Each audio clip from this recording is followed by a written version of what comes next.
Go, Ali. I believe in you. BTS is this? Go! Welcome to Ballarat, the suburb where we hunt down the gold mines in the rain, in the wind.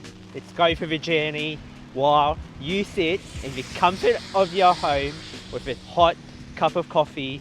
I want you to hit that like, that subscribe button while I get myself wet from head to toe and drenched in rain for you to know the good, the bad, the ugly pockets to what Ballarat can supercharge your portfolio for. Come along, let's go.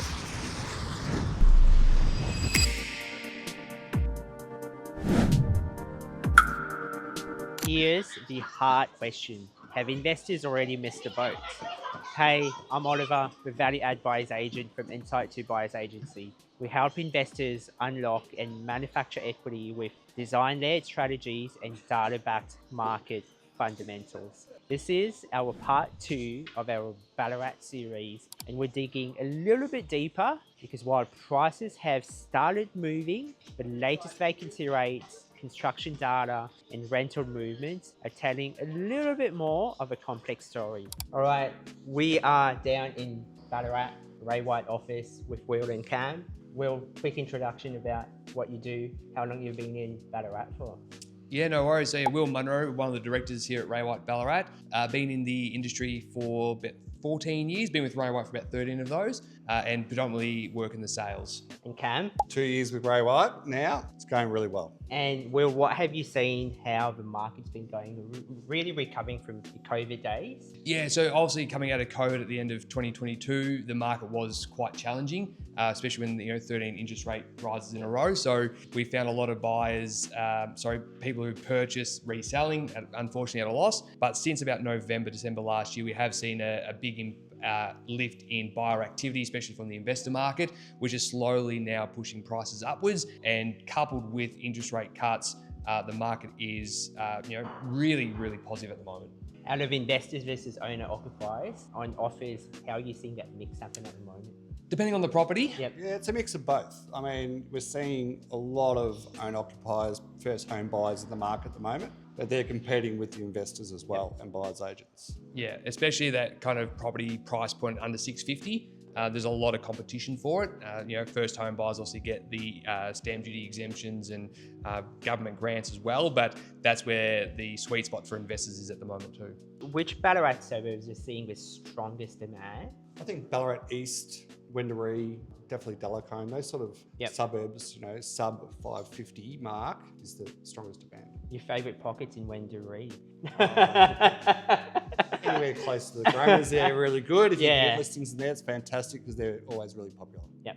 And pockets that are not seeing as much activity or demand across? Hard to say, 'cause I think even though we've got a number of suburbs that are probably outperforming others, we're seeing a pretty good mix across the board. So Alfredton, Soldiers Hill, Ballarat Central, always highly contested. Lake Wendouree to a degree as well. They're obviously a little bit more higher priced, but they're your upsize, your second, third home buyers. And one of the things that people love to buy in Ballarat in those particular areas is we're a gold mining city, right? So all those heritage, beautiful Victorian Federation homes, that's what people move to Ballarat for.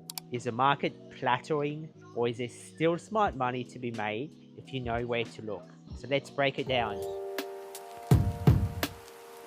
Now, let's crunch the numbers. According to our hashtag data partners, we've got an IRSAD score of 7 out of 10. That's slightly above average of your socioeconomic status. We've got an affordability index of about 28 years to own a house mortgage if you're putting about 50% of the income towards the repayments. Now, your median house price sits about that $627,000. It took a bit of a correction back in 2025, not gonna lie, about 12.5% lower than the 2022 peak. Your rent and yield is at that $430 per week, and your stock on market is at 0.18%, inventory at about 6 months. Now let's look at building approvals. It's been on a solid down trend since 2022 after peaking slightly harder at that 2019 time frame. Vacancy rate is at that between 1.4% to 2.5%, balanced against slightly above the national average. So Ballarat's been at the trough of its cycle, declining slowly, recovering, growing. But the million-dollar question, when does the growth phase kick in? The Ballarat West Employment Zone is firing up, bringing in logistics, warehousing and advanced manufacturing. This is 438 hectare site designed to supercharge Ballarat's economy. We're talking warehouses, we're talking advanced manufacturing, freight and logistics, industries that drive blue collar and white collar jobs alike. B West is a massive redevelopment of surplus Crown land out in Mitchell Park, right off the Ringwood, just behind me. It's being transformed into a mix of industrial and logistic zones, wholesale and construction hubs, and even commercial and residential areas. That's not jobs, it's a micro city of its own. And here's the kicker, the B West zone will include a major internodal freight hub, giving Ballarat direct access to road, rail infrastructure. This means more freight traffic, faster logistics, and importantly, a huge boost to local job creation. It's directly linked to Melbourne and Geelong by the improved freight routes, so the location is strategic. That means workers won't just commute in, and many will need to live locally. This isn't just about infrastructure, it's about long-term economic boosts. When governments are pouring this kind of money into employment precinct, it fuels population growth, housing demand, business confidence, and ultimately property prices appreciation in the long term. Over the next 20 years, B West is expected to anchor job creation across logistics, manufacturing, and the trade sector. And that means more demand for worker accommodation. Owner-occupiers moving a little bit closer for jobs, affordable housing near infrastructure. And when you pair that with the Ballarat Government Hub we talked about recently, you've got white-collar and blue-collar job centres rising at the same time. And that's quite rare and powerful. For investors and also owner-occupiers, industrial hubs like this create that ripple-like effect. More rental demand and long-term population stickiness that allows that capital growth in the housing sector to happen over time.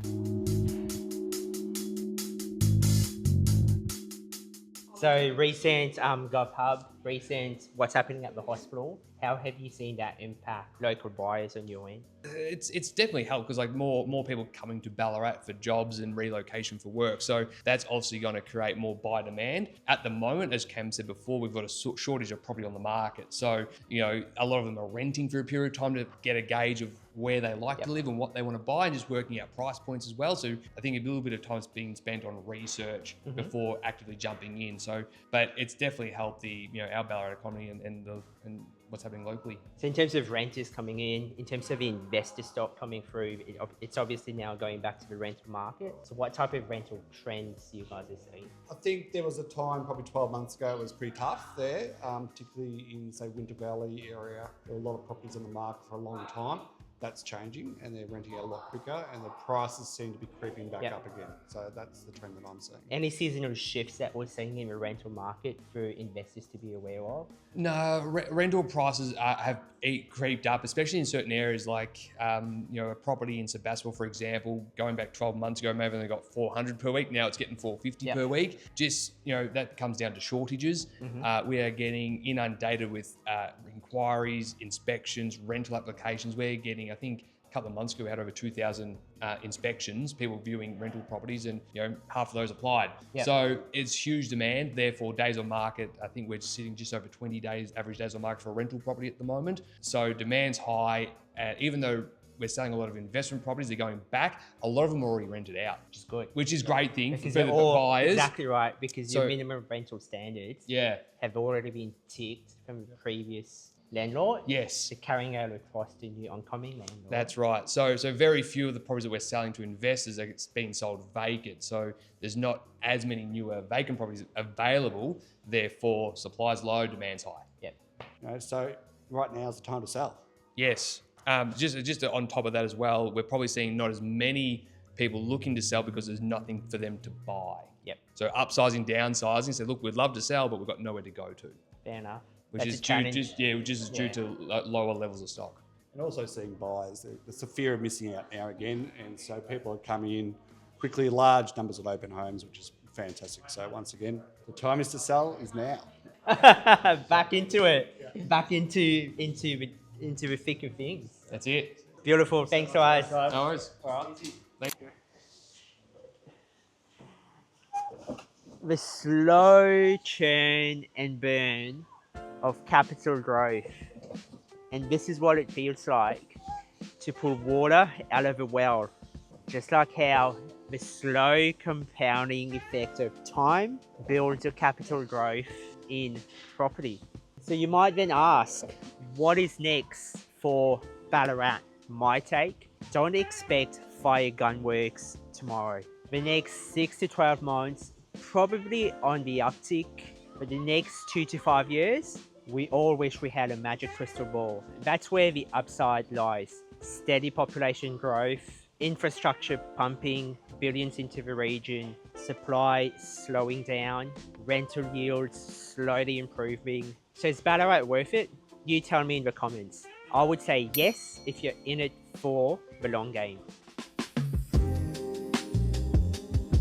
Alright team, well that's a wrap on Ballarat worth it. If you'd like this deep dive, hit that thumbs up so YouTube knows you want more. And hey, if you haven't subscribed yet, what are you doing? Smash that subscribe button, hit the bell, and stay tuned. If you're watching this thinking, I want to dig my gold mine in Ballarat, you know what to do. Call me, the link's below, and let's start digging your gold mine together. I'll catch you on the next one, or I'll go out and pan my own gold.